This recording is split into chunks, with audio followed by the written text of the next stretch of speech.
Hey guys, so this is a deck profile of the Mekk-Knight deck that we are using in the From Casual to Competitive series. So this is our starting point deck, so hold off the criticisms for the time being, but honestly, if as we're going through this you guys have any combos or other development routes that weren't initially brought up in the showcase, please do leave them in comments down below because I'd love to hear them.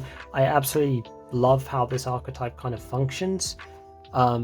It's just kind of a pity that it does really tend to struggle going first, but that being said, let's take this out and have a little look-see. So starting off with the main deck, and therein starting off with the monsters, we start with the best Mekk-Knight of all, Purple Nightfall. His ability to banish himself and then allow us to search is just so good for starting off plays. We then have our Mekk-Knight Blue Sky. Again, acts as a great searcher. It allows us to search up to the number of times for each card in the column that he's in that our opponent controls, which is just so good. And then we have also got our 2 copies of Indigo Eclipse, which such a good card to summon, especially with this type of deck where we're mainly trying to keep in the control element. So our Indigo Eclipse can be special summoned to a zone and then ultimately move himself once per turn, which is really useful when we've got our World Legacy Secrets card and the other cards out that cancel out effects in the same column as a Mekk-Knight. We've then got our Red Moon. So he can destroy a monster that's in the same column as him just by banishing one Mekk-Knight from grave, which is so good. Yellow Star has a similar effect, just with spells and traps, but I only run one of him because he's quite situational in all honesty. The same with Green Horizon. So I very rarely actually play him, but his effect can be useful sometimes. And then we have the 2 normal summons of the Mekk-Knight engine, which is Gersu, the Orcus Mekk-Knight.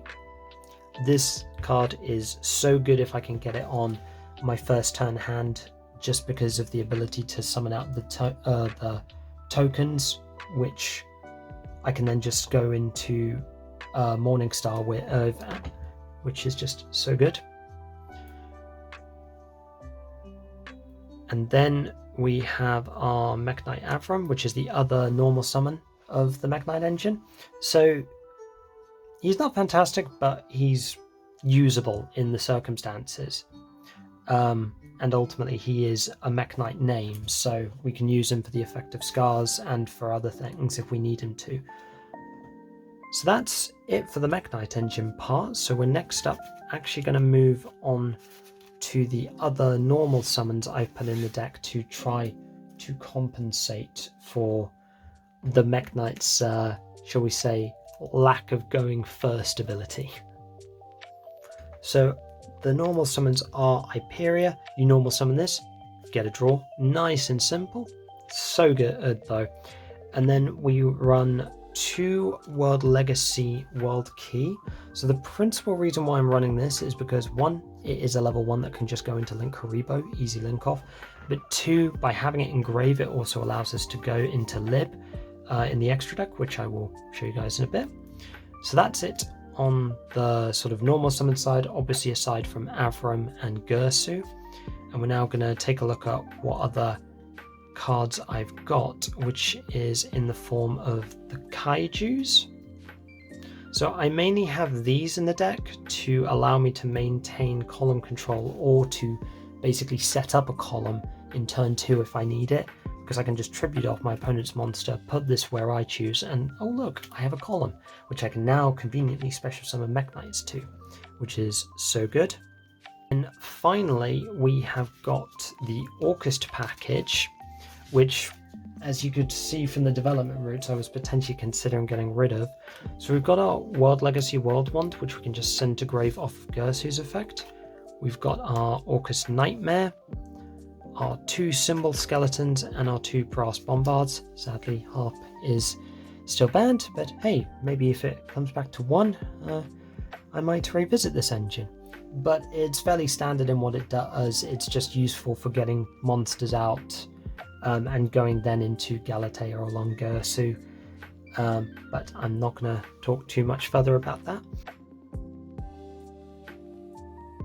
So going into the spells, we have our 3 copies of World Legacy Memory, which is just used to get an extra Mekk-Knight out from the deck to the field really easily.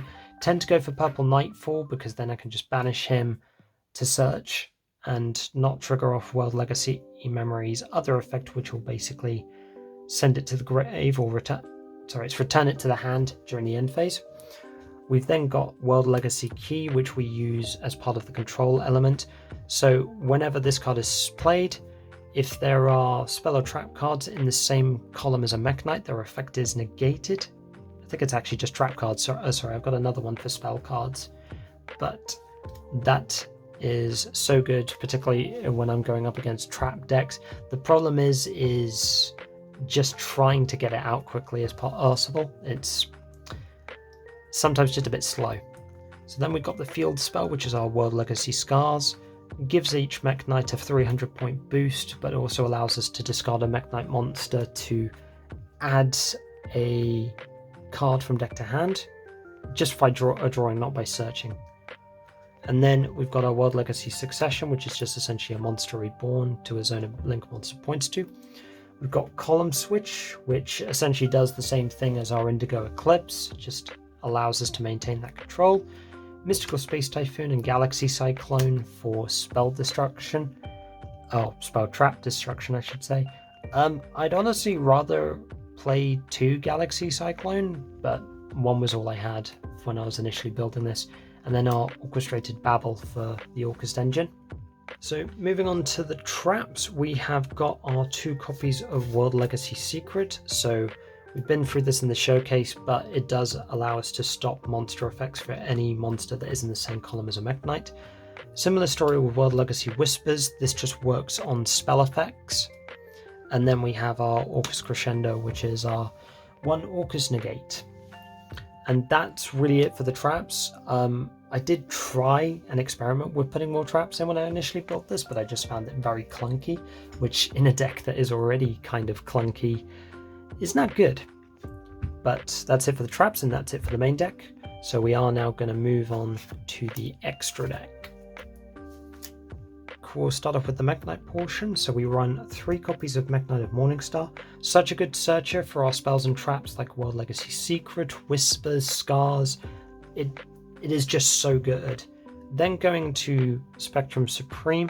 This is the link monster I probably most likely tend to go into as sort of a boss monster, just because if he has no monsters in the zones he points to, he is essentially impervious to card effects, if I recall correctly, or he can't be targeted with card effects, that's it. And then also I can target a card in his column, destroy it, and get another Mekk-Knight out, which I'll usually go with Indigo Eclipse like I did in the showcase. So again, that's great. And then the ultimate boss of the deck, which is our Mekk-Knight Crusadia Avramax. If you've been up against this card, it's a beast to get over, so I'm not going to go into too much detail on that. And then for the Orcust part, we've got our 2 Galateas and our 1 Longursu. Can just really help to facilitate some decent plays. It's a bit of a slow burner and doesn't really allow for any kind of big scale damage, but with them combined with Dingirsu, they can really make things difficult for our opponent. You summon Dingirsu, you just immediately get to send a card to the graveyard from your opponent, which is just so good. And then moving on, we'll look at the other extra deck monsters we've got, which, whilst more situational, can just help us. So we have our Linkuriboh, great off of World Legacy Key because it does get it quickly into the graveyard. Similar reasoning, we've got our Salamangreat Almirage, and then we have our 2 copies of Lib, the World Key Blade Master. So honestly, Lib is almost kind of MVP of the deck somewhat. So she has really got me out of some tight scraps. So if I've got World Legacy Key in the graveyard, I can special summon her, and then ultimately I can get World Legacy Secrets or a World Legacy Trap or Spell and just play it straight from. Like, no cost to it whatsoever. I can only do that when I have a World Legacy card or monster in my graveyard, but that's why I have World Legacy Key, to get that ability off. It is so good and has honestly got me out of a lot of scraps when I've been playing with my friends, and maybe it can do the same when I'm playing competitively. I'm not entirely sure. So that does it for the extra deck, guys. And that really does it for the whole deck. So this is a deck that is a lot of fun to play with, and it does have some, I think, really good potential. But if I can just focus on ironing out the inconsistencies and the points I mentioned on the weaknesses side and the development route side, I think I can make a very decent deck with this, but we'll see how that goes as we progress further with the series. So with that being said, I'm gonna close off the video here for now, but if you guys have any suggestions of combos or further development routes I could take this deck down, I'd love to hear about them. So if anybody is watching and thinks of something, do feel free to comment. All right, I'll see you guys in the next one.